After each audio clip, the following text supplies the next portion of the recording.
Assalamualaikum warahmatullahi wabarakatuh. Waalaikumsalam warahmatullahi wabarakatuh. Alhamdulillah walhamdulillahilladzi ja'ala syahra Ramadan syahru siyam wa qiyam wa ja'ala syahra Ramadan syahrur rahmah wal maghfirah wal itqu minan nar. Asyhadu an la ilaha illallah wa la syarika lah وأشهد أن سيدنا محمدا عبده ورسوله. اللهم صل على سيدنا محمد الفاتح لما أغلق والخاتم لما سبق ناصر الحق بالحق والهادي إلى صراطك المستقيم وعلى آله حق قدره ومقداره العظيم. رب اشرح لي صدري ويسر لي أمري واحلل عقدة من لساني يفقهوا قولي واهد قلبي وثبت لساني بحق حبيبنا محمد صلى الله عليه وسلم. أما بعد. Hadratul Muhtaramun, para tuan guru, para sesepuh, para orang tua kita semuanya, yang namanya tidak bisa saya sebutkan satu persatu, namun tidak mengurangi rasa hormat, rasa takdim, rasa cinta kami kepada antum semuanya. Juga sebagai imam tadi Al-Ustaz Muhsin, jamaah hadirin wal hadirat salat isya wal tarawih yang dirahmati Allah Subhanahu wa taala. Segala puja serta syukur kita kepada Allah Subhanahu wa taala yang mana telah terus dan terus memberikan nikmat-Nya kepada kita semua. Nikmat panjang umur, sehat wal afiyah, nikmat iman, nikmat Islam, nikmat dijadikan diri kita sebagai umat baginda Nabi Muhammad SAW. Dan salawat serta salam sama-sama kita haturkan kepada junjungan alam Sayyidina wa Habibina wa Syafi'ina wa Qurrati a'yunina Sayyidina Muhammad beserta keluarga dan para sahabatnya. Yang mudah-mudahan kita berbanyak salawat kepada baginda Nabi Muhammad SAW. Besok kelak kita akan diakui sebagai umat baginda Nabi, dan juga kita akan diberikan syafaat al-udhma dan masuk dalam surga-Nya Allah Subhanahu wa taala. Amin amin ya rabbal alamin. Kemarin kita lihat jamaah sampai belakang sana. Alhamdulillah rabbil alamin. Berarti yang belakang tadi sudah kena ayatannya Allah. Tahu ayatnya kan? Ya, ayat. Imannya di ayat terus sama Allah Subhanahu setiap hari. Ya, betul kan? Iya. Yang halus-halus keluarin dulu sama Allah. Tapi alhamdulillah di malam 17 ini kita masih dalam saingannya Allah Subhanahu wa taala. Yang artinya masih diberikan iman kuat, Islamnya mantap, sehat walafiat, terus dalam menunaikan daripada kualitas beribadahan kita kepada Allah Subhanahu wa taala, kualitas daripada ketakwaan kita kepada Allah Subhanahu wa taala. Semata-mata ini adalah pilihannya Allah Subhanahu wa taala. Jadi kita harus bersyukur benar-benar masih diberikan nikmat oleh Allah Subhanahu wa taala. Hidayah. Kita masih di malam 17 Ramadan ini masih mengharap kepada Allah Subhanahu wa taala. Yang mungkin mereka daripada sibuk karena hujan, mungkin akhirnya nggak masuk, nggak naik musola, yang nggak masuk musola, mungkin terawih di rumah. Ya, tapi namun inilah semuanya Allah yang memberikan nikmat tersebut. Maka kita harus berbangga diri. Paham ya? Kita harus bangga diri atas semua anugerah yang telah Allah berikan kepada kita di malam 17 ini. Kita masih kuat imannya, Islamnya makin mantap. Kalau Allah tidak memberikan hidayah ini, ya kita termasuk dalam orang yang tadi sudah kena ayatannya Allah Subhanahu wa taala. Dari awal bulan Rajab kita sudah meminta kepada Allah Subhanahu wa taala, Allahumma barik lana fi Rajab wa Sya'ban wa balighna Ramadan, agar kita diberikan keberkahan di bulan Rajab dan keberkahan di bulan Sya'ban. Disampaikan umur kita di bulan suci Ramadan, kita sudah berada di bulan suci Ramadan, yang artinya doa kita diijabah oleh Allah Subhanahu wa taala. Terus setelah kita masuk di bulan suci Ramadan, apa yang akan kita kerjakan? Berpuasa sudah. Qiyamul Lail sudah. Bahkan sampai dikatakan bahwa bulan Ramadan ini begitu banyak, begitu besar, begitu agung keistimewaan di bulan suci Ramadan ini. Bahkan kalau kita mendengar dalam satu syairnya, bulan Ramadan ini adalah zamannya barakah, waktunya yang namanya kita benar-benar untuk menjarah daripada pahalanya Allah. Menjarah atau menjarah? Menjarah atau enggak? Kalau kita di suatu supermarket ini bawa karung ini, ubi-ubian karung, itu menjarah apa yang diisi barang saya isi di supermarket itu. Tapi di bulan Ramadan ini Allah lagi benar-benar yang namanya pahala itu diumbar itu begitu saja udah diobral. Begitu banyaknya pahala-pahala kita di amal ibadah kita di bulan suci Ramadan ini ditingkatkan, dilipat gandakan oleh Allah Subhanahu wa taala sampai 700 kali lipat. Maka ini waktunya menjarah daripada pahala-pahalanya Allah Subhanahu wa taala.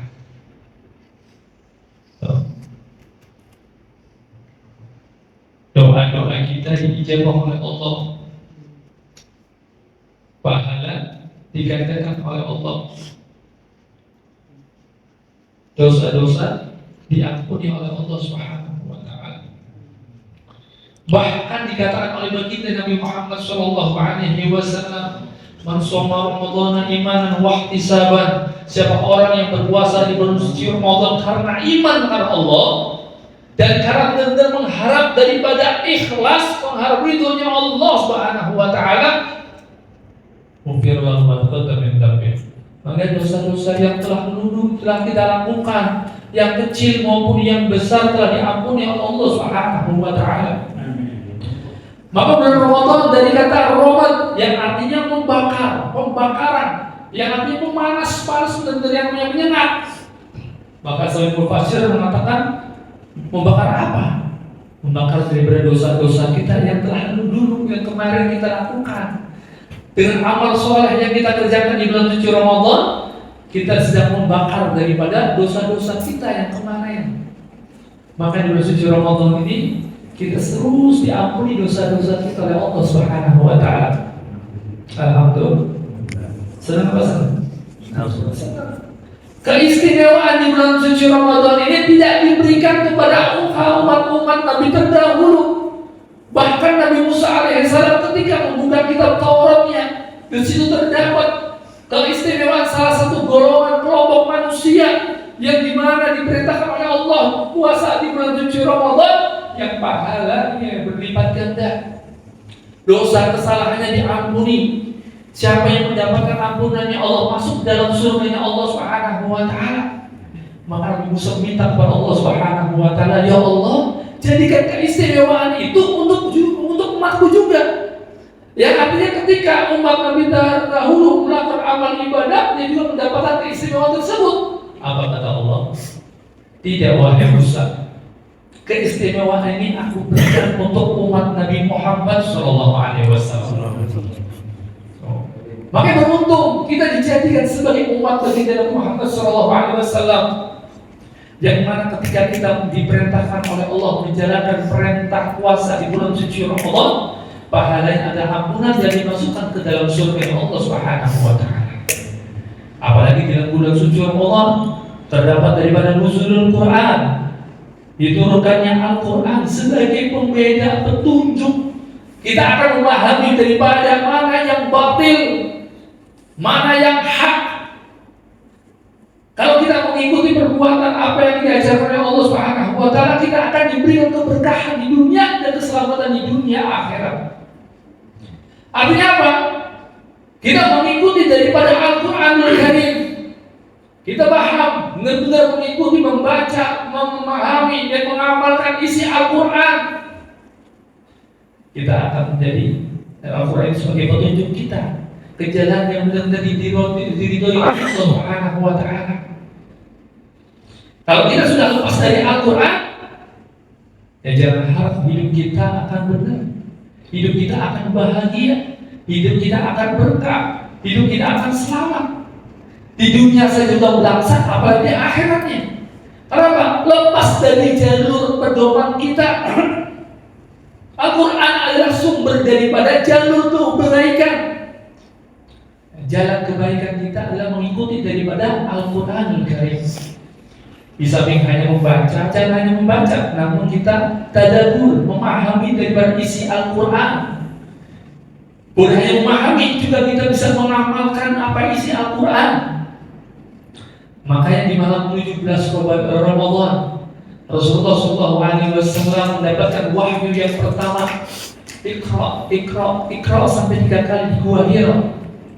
Yang artinya apa? Iqra yang pertama disuruh membaca, Iqra yang kedua disuruh memahami, Iqra yang ketiga disuruh mengamalkan apa yang ada di depan kita, yaitu mujizat yang diberikan oleh Allah Subhanahu wa taala melalui daripada baginda Nabi Muhammad SAW. Al-Quran 1447 Hijriah, tahun Hijriah yang lalu, setelah nabinya wafat, Al-Quran masih utuh. Tidak ada yang merusak sedikit pun, menghilangkan satu huruf sedikit pun. Apa? Dijaga oleh Allah Subhanahu wa taala dengan seperti itu, memahami orang-orang yang menghafal daripada Al-Quranul Karim seperti Ustaz Muhsin, ya, yang hafil sudah hafal daripada 30 juz Al-Qurannya. Beliau tahu kalau ada salah satu kalimat ayat yang kurang di dalam satu Al-Quran, pasti dia memahami, oh ini kurang ayatnya, oh ini kurang daripada kalimatnya, oh ini hurufnya salah. Ini adalah satu bentuk penjagaannya Allah Subhanahu wa taala.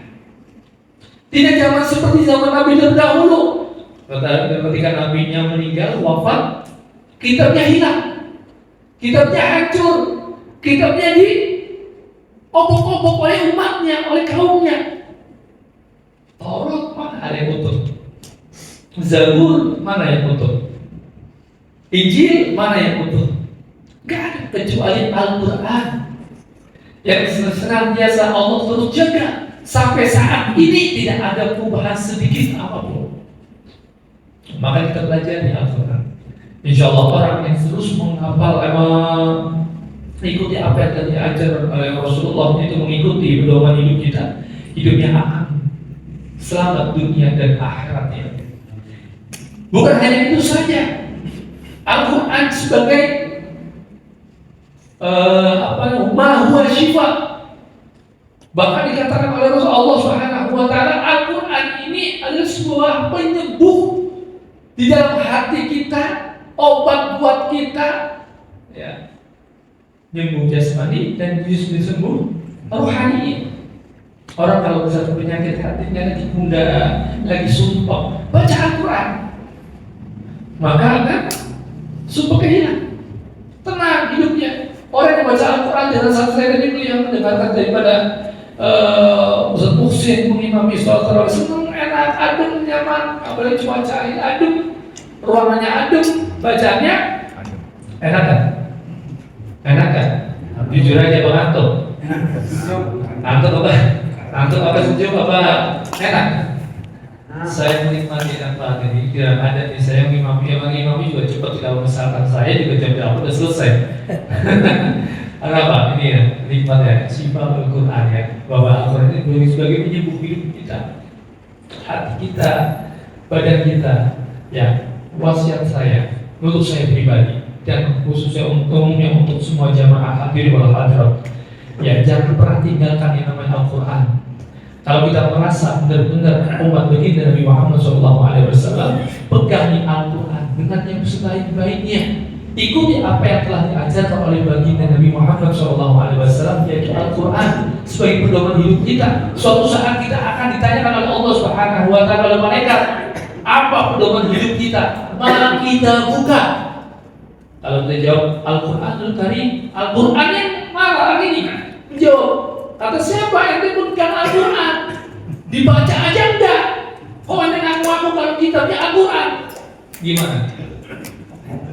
Oh, kita ngaku sebagai kitabnya, wasilahnya Al-Quran, tapi Al-Quran sendiri ngaku menjawab, ente bohong.